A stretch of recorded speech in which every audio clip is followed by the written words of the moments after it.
Hi everyone and welcome back to my channel. My name's Sophie and this channel is chronicling my journey to get my life back after having been diagnosed with some chronic illnesses. Today I thought I would just do a weekly update. Haven't done one in a while, so I thought it was time for one of those. When I got back from Cleveland Clinic and learned about how much my trachea collapsed when I am lying more flat, I did start sleeping more upright, and for a while that was really helping my sleep. Now I've started sleeping at a little less of an angle, so flatter, and I'm having more difficulty sleeping, but part of that could be because I'm just coming out of a crash that lasted about a week, which has been my longest crash in a very long time. I also have been eating close to bedtime and or eating sugar like candy, which I just should not have anywhere near bedtime because I'm really uncomfortable sleeping. My heart rate's really high. But the main reason I stopped sleeping more upright was because it was really hurting my back, because I don't sleep flat on my back. I sleep like on my side, normally like in the fetal position, and you can't really do that comfortably when you're at like a 40-degree angle. So I'm working on that, but it's nice to know that it is possible to sleep well.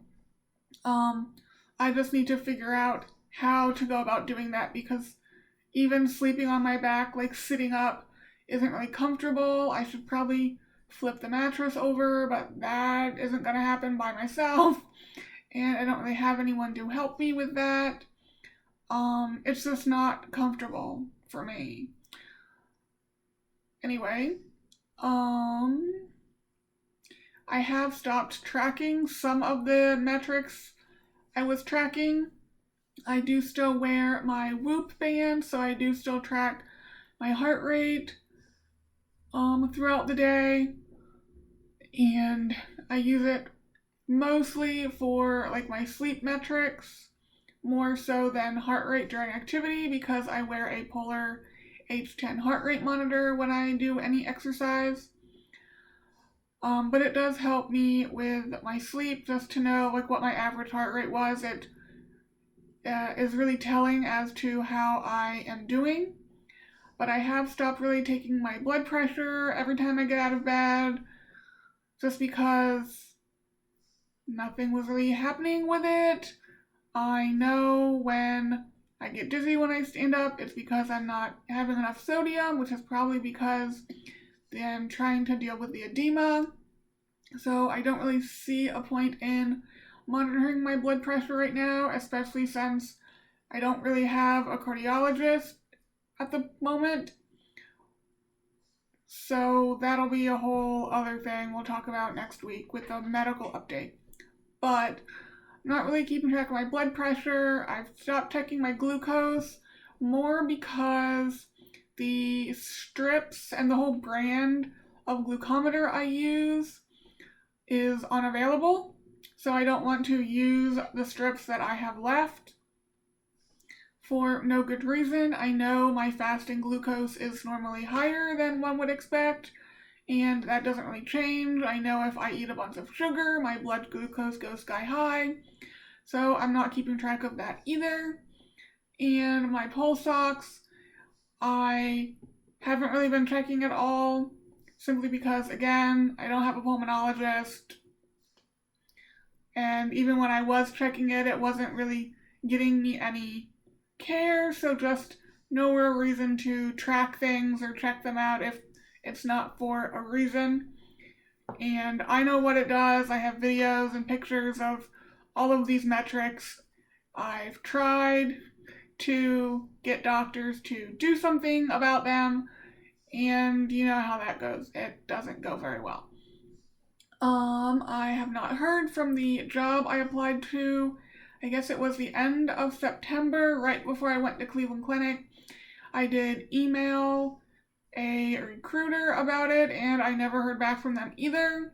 I really think it's because I wear oxygen and they don't want to deal with any accommodations I may or may not ask for, even though they don't know whether or not I would need accommodations.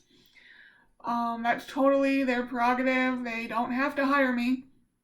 But the job is still available, as is the job I applied for back in May or April, something like that. That job is also still available.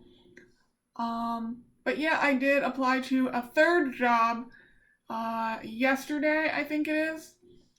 The days just blend together. They're not really separated by much. But I did apply to another job. We'll see how that goes. All I can do is try.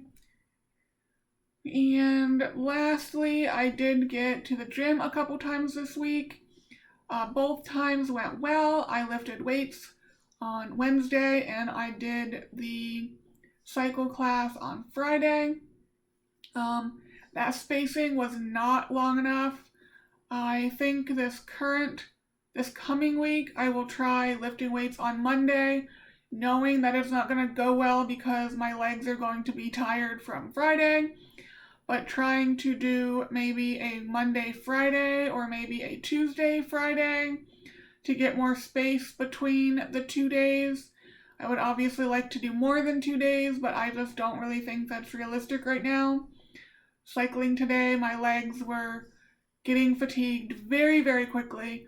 Even just sitting, cycling at a comfortable pace, no resistance, no nothing. My legs were just burning really quickly and fatiguing really quickly, and it just was not an ideal situation.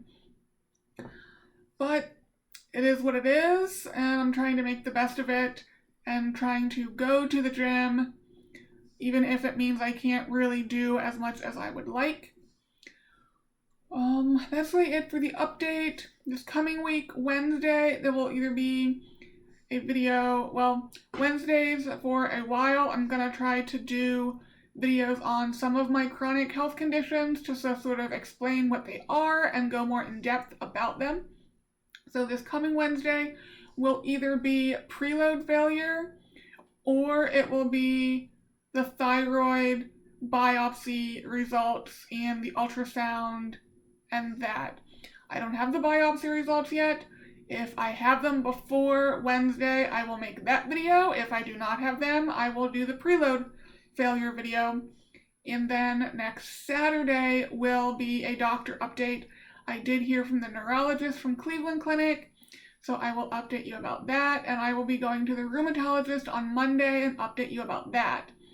I see the interventional pulmonologist about the tracheomalacia on Friday, but I will make a whole tracheomalacia video one of the subsequent Wednesdays and will include the update from that doctor then.